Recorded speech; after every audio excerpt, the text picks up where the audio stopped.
The gratitude I'm feeling to these two guys sitting on each side of me couldn't be more.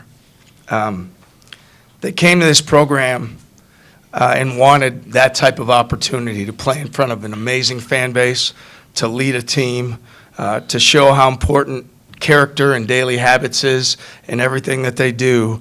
And I'm not even thinking a whole lot about the game right now. I'm just thinking of how proud I am of these two guys and how they lead and how they do things every single day. And for them to step up in the way that they each did from start to finish, to stay the course, to show leadership, that's what they do every single day. And thrilled that we won the game, but more proud of these guys and honored to be their coach because, man, it's a special, special honor to coach guys like this and see how they do it every single day. So really proud of them. Questions for players first, please. Izaiah, walk me through that steal and that score there at the end. The plan was really to pressure them, maybe get a steal, but really we figured we would probably just get a trap, find somebody to foul, and then come down, run a play. But Jaden did a really good job on the ball, and other guys were denied. My guy kind of just saw that everybody was denied. He tried to come up, and I just reached in, stole it, took my time for a second, and laid it up. Gabe, you obviously hit a bunch of big shots late, but when you're watching Izaiah score, I think it was 16 of 18. What are you thinking? Man, just let him cook. Like, just let him go to work. I mean, he had an ISO. He had the high hand. I mean, Colin missed a midi for a reason, so just let him go to work. That's it. Where would you guys have been in that game without him? I feel like we want to be in the same position we are right now. I mean, he gave us a lot of key energizing plays. He didn't turn the ball over once and was very consistent from the field. So, I mean, we needed him. So, I mean, we want to be where we are right now. I got the same question to you with the shots that he hit late, the threes and the free throws. Yeah, I feel like I kept us in it, but, like, Gabe's shots were huge. Like, they were daggers. They were taking the lead. Like, they were the back and forth. I kept us in it, but he had 2 straight threes and then had the 2 huge free throws at the end. Cold-blooded. When you're having a stretch like you do, do you feel like you just push that as hard as it'll go until it breaks, or do you worry about overextending yourself when you're that hot? Good problem to have, I guess. Yeah, I just, in that mode, I kind of don't feel anything. I don't feel tired. I don't feel like just we're winning this game. Izaiah, I don't remember what shot it was. I think it was when you hit your 32nd point.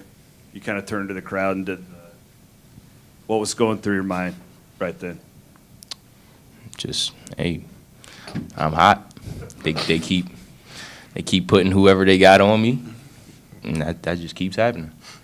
I don't know what was going through their head. So, yeah. I couldn't guard you, huh? You said it, not me. Anything else for the players? Okay, guys, thank you.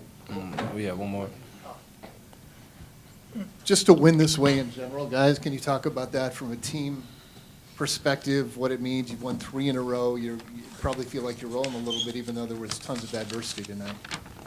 Yeah, I think this is a really big win for us, especially, I mean, how we were playing the first half and ended the first half, and then we come out and stick it to them and continue to stick it to them, and it's a back and forth battle in a game that comes to the last shot and a couple free throws. So I think a game like that really builds our character and builds us as a team.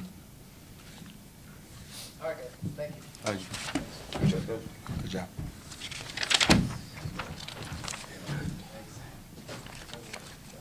TJ, who was Izaiah reminiscent of that you've seen play in this building? You've seen some of the greats. Certainly have. Man, his ability to go get a basket on the wing is really unique. I mean, the shots he takes and elevates and creates for himself. I mean, we've certainly had a lot of scorers and guys that can make plays, but man, I don't know. He gets to that shot, and I don't know if I could think of anybody. I'm trying to. All the names are going through my mind, and I don't know if there's anyone to compare him to. His game's fairly unique, and the way he elevates on that jump shot, the confidence he plays with. So I don't know if I have a great comparison. I'm not trying to fumble this one for you. I want to give you somebody, but I'd rather I'd rather think about it and get it right if there is somebody, and right now nobody's coming to mind. TJ, were you concerned at all with the physicality of the first half? That's as physical a game as there's been this year. Were you concerned that your guys could be pooped by the time that your guys actually turned it on? The game was physical in the first half, for sure. In the second half, we had 13 assists, and we didn't turn the ball over, so we ran good offense in the second half, and I'll leave it at that. I mean, to piggyback on that, you guys, in my estimation, lost the physicality battle for stretches of that game, and were able to turn it back up. I mean, what does that say, I guess, about maybe you disagree with that, about their mental toughness and physical Yeah. toughness too? Well, we thought we needed to space them and spread them out based on the way the game was being officiated and the way that things went for us in the first half. We felt it was in our better interest to play smaller, space the floor, and try to play out of our driving kick game. And so that was more effective for us. At the same time, we're playing a group of guys that aren't very tall at times, either George or Jazz with 4 guards. So physicality that we work on and preach and talk about every day isn't as much about size as about fight and competitive spirit. And our guys kicked it in when we needed to. We told them to keep winning the next play, stay the course. It would come back around.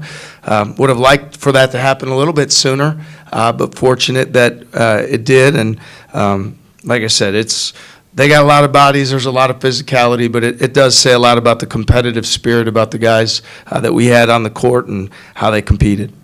How did Izaiah take over? I mean, you talked about his shot making, but for a guy to take over a game like that. Well, I mean, he came out and was aggressive early, and then, with how we try to facilitate some offense through the elbows, they were doing a good job of denying and switching and preventing his touches. So there was a period there in that first half we weren't able to get the ball in his hands quite as much.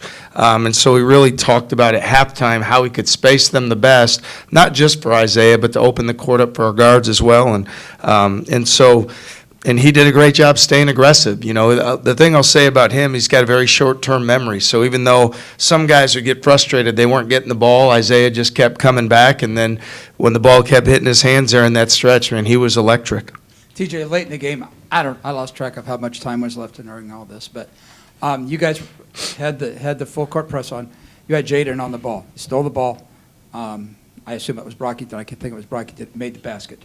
What role did Jaden play during that whole sequence? Yeah, well, his length on the ball and activity level was disruptive. And again, for not playing, the entire second half up until that point, and then just coming in and being ready to make a play, that says a lot about Jaden. I mean, he's somebody that's proven to stay the course over the season when things didn't go his way immediately. So he's garnered that trust from us, and now he's made a big play there late, which we really needed. So says a lot about Jaden's character and how he's staying the course. What does it say about Gabe to hit those 2 shots that he did when he did after? I mean, nobody was shooting at that point, but obviously he's had an up and down year as far as shooting the ball. Yeah, really. Really cool to see for Gabe because, it hasn't always gone his way shooting it from the perimeter, and yet he's coming off in our wheel action where he's coming off the baseline to the slot and just rising up and shooting it with such great confidence. And I think, as a coach, you want to continue to instill that confidence in your guys for key moments. I think sometimes coaches can overcoach it, and we want Gabe to know that we brought him here for a reason. We're confident in his ability to make that play and that shot, and, man, those are huge. I mean, 2 big ones. So really happy for him. He earns it every day, and he deserves to make shots like that based on how he works. You've talked a lot about with both of them about wanting to play that bigger role, but, I mean, even when you were recruiting Izaiah, did you ever even envision that he could have this in him? Yeah, I mean, this is pretty amazing. So I don't want to undersell or what we thought he might do.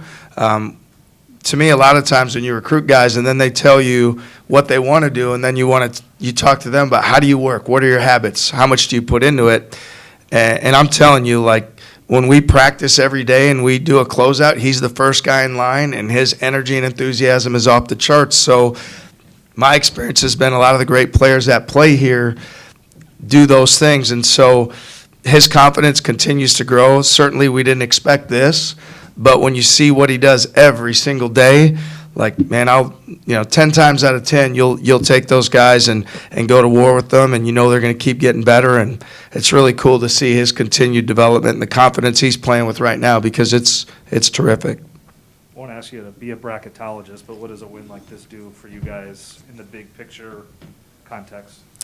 Yeah, I mean, they're all huge, obviously. Again, I know everybody probably thinks that I pay more attention to it than I do. Our league is really good, and so every game is tough. I would imagine that, winning games like that at this point in the year is probably pretty impactful with how things move forward for us. So we need to just keep our head down and keep working and put ourselves in position to keep winning these type of games. If our guys can play offensively with the confidence we've had the last 2 second halves and share the ball the way they have, we can be pretty special. So we just got to get to what's next. DJ, you mentioned assists, especially in the second half. What impressed you about George and Tyrese's passing tonight, combining for 14, making plays tonight? Yeah, no, I mean, Tyrese, it wasn't his best game at all. I mean, especially early, he had some struggles, and his command wasn't to the level that we've come to expect from him. But he has such a tremendous sense of pride, and he cares and wants to win, and he's one of those guys, he always finds a way to win. And so for him, that second half, I don't know how many of his assists he had. I think it was 3-3 at half and ends up with 9, so 6-0 in the second half. And then George, some of those plays we throw to him on the outside of the court, and he hits Kalscheur on the cut, and some other guys on those cuts. Those are big plays for our offense. So if we can continue to value the ball to the level that we did, I know in the second half it would probably not even be realistic, but our guys really cared and they wanted to play for each other, and we need to just stay in that headspace because we can be really good when we do that. Time for one more if anyone has